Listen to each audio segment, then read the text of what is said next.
From you click on this video, I'm guessing you're clearly looking to not only be hard, but look hard. I know plenty of boxers that just want to add on a bit of size and look the part, but I also know plenty of bodybuilders who think they're tough, but wouldn't last 2 minutes in the ring with someone half their size. I think there's a common goal of being able to box or fight and also lift and look good. The popularization of hybrid training has become a big thing, hence why I'm making this video. You may be thinking, well, who the fuck are you two cricks? Personally, I've boxed since I was 12 and I've worked my way up to the elite level in amateur boxing. But I've also had time periods where I've just focused on building muscle, become a part-time gym bro. I've also built a brand around this kind of training, so I have plenty of experience blending these two together, so drop me a follow. On the other hand, I spent 4 years in the gym building muscle, then transitioned into boxing, probably about 2 years experience. Had 3 unlicensed fights, so my record is 3-0. But by no means does weightlifting and boxing really complement each other. As I'm sure you're aware, you whip out a punch as opposed to pushing it out, and actually lots of muscle doesn't give you much benefit in throwing a punch. It's just a good technique which will generate the power. But this doesn't mean that weightlifting will take away from your boxing ability so long as you do it correctly. Even the likes of Arthur Beterbiev and Terence Crawford are known for incorporating a lot of weightlifting into their boxing training regime. And they're arguably the best boxers on the planet.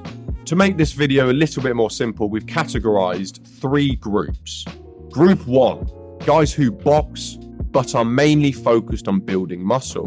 Group 2, guys who want to equally focus on boxing and building muscle. Group 3, guys who want to build a bit of muscle but are mainly focused on boxing. And we will timestamp where each of these categories begin. Starting with group 1, the muscle gaining focus group. You guys are probably experienced in boxing but just want to add a bit of size, put on a bit of muscle. And despite what your coaches may say, there is nothing wrong with this. Yes, obviously you want to keep your weight down and you want to be as light as possible.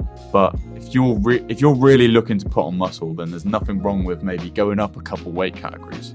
How I've found is best to do this is mainly focus on bulking up in the off season.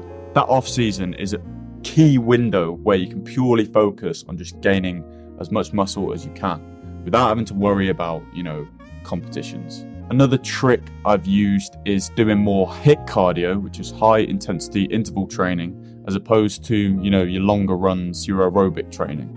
And the reason for this is HIIT cardio doesn't burn muscle. All it does is burn fat. So it's not gonna inhibit your muscle gains. Whereas if you're going out on long runs, your body's like, fuck, I need to be more efficient. And having massive biceps doesn't help. If you're serious about this, you should probably take a step back from competing and focus more on improving your technique in your boxing sessions as opposed to getting box fit, because this is only going to inhibit your muscle growth. You need to eat a lot of calories. You need to be in a large calorie surplus, but this doesn't mean you eat like shit. You don't want to be eating your fucking donuts and all that bollocks. You want to eat clean. We've made a video on how to put on muscle as a skinny guy, and it basically teaches you how to calculate your BMR and your daily calorie intake. So go check that video out if we can figure out how to link it. Right here, bro. I'm making a few assumptions here about the typical days that boxing gyms are open. It's usually Monday to Friday. You usually spar on a Wednesday or a Friday. So we've sort of catered the workout splits around this.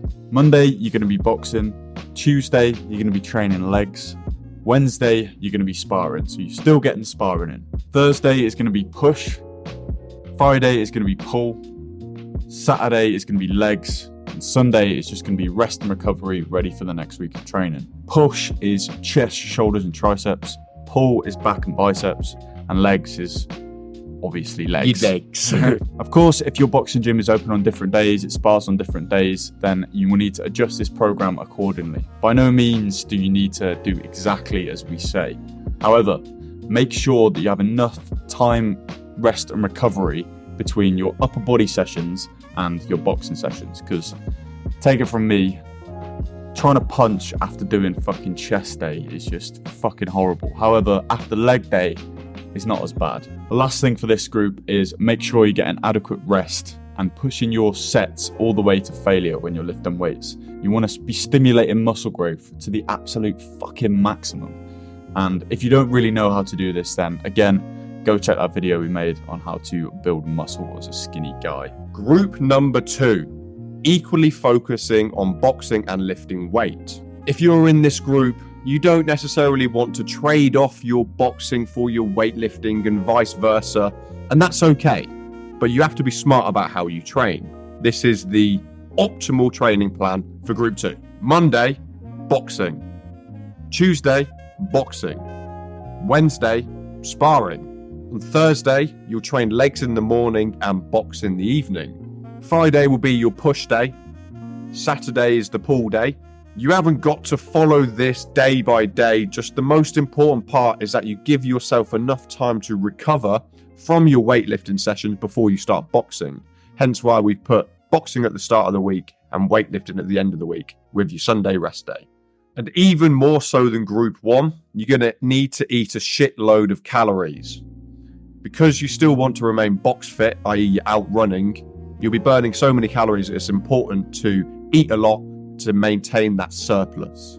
Again, check out our How to Put On Muscle as a Skinny Guy to understand your BMR and all that clobber. Absolutely, you can still compete whilst being in this group. However, a week or 2 before your fights, cut out the weightlifting. Group number 3, the guys who are mainly focused on boxing but looking to add just a little bit of muscle. You guys are probably similar to me. I'm pretty much 100% focused on boxing now, but I do like the idea of maintaining my muscle mass. Maybe adding a little bit. To put on a smaller amount of muscle and not bulk up so much while still competing, you don't need to train nearly as hard as the other 2 groups who are trying to put on as much muscle as they can. You guys should be focused on getting boxing fit and becoming a more competent boxer, getting better in the ring, upgrading your skills, and becoming fitter, faster, and a better fighter. However, we are going to dedicate one day to get fucking swole. For the guys in group 3, your training week should look roughly like this. Monday boxing, Tuesday boxing, Wednesday sparring, Thursday boxing, Friday technical sparring / just normal boxing session, Saturday full body weightlifting session, and then Sunday rest and recovery ready for the next week of training. The full body day of training shouldn't be anything crazy. Just throw together a bunch of compound lifts hitting your back, chest and legs. However, any isolation exercises should generally be avoided, especially if they're working your arms and shoulders. Because from personal experience, after doing fucking 10 sets of bicep curls, there's no way you're going to be able to punch or hold up your guard. Focus on your boxing. You're not trying to break any records with this one day of lifting, but it can help to maintain and build a bit of strength and muscle. So you have a greater ring presence and you can generally move people who are slightly smaller and weaker than you round the ring. You can be on the front foot, pressuring them a bit more. And for any of you amateur boxers, you probably already know this, they go on the front foot, the judges generally favour. You could also change the full body day on the Saturday to an upper body day and use Sunday as a day for training legs. However, I don't think there's much point in this. If your priority is boxing, then just keep the full body day on the Saturday and give yourself a whole rest day on Sunday to recover. For you guys focused on boxing but have always wanted to put on a bit of muscle, I find the best thing to do is bounce between these 3 groups throughout the year, depending on what time of the season it is. And overall, you'll put on muscle and strength whilst becoming better at boxing. And over a few years, these 3 attributes can only increase. For those of you that follow my Instagram Hybrid Warrior Training, just click the link in my bio and you should be able to get emailed a free training plan which incorporates lifting and boxing. Guys, if you want more boxing videos, let us know in the comments or give this video loads of likes so we know. Yeah? And on that note, I've been OB. and I've been JT. Okay.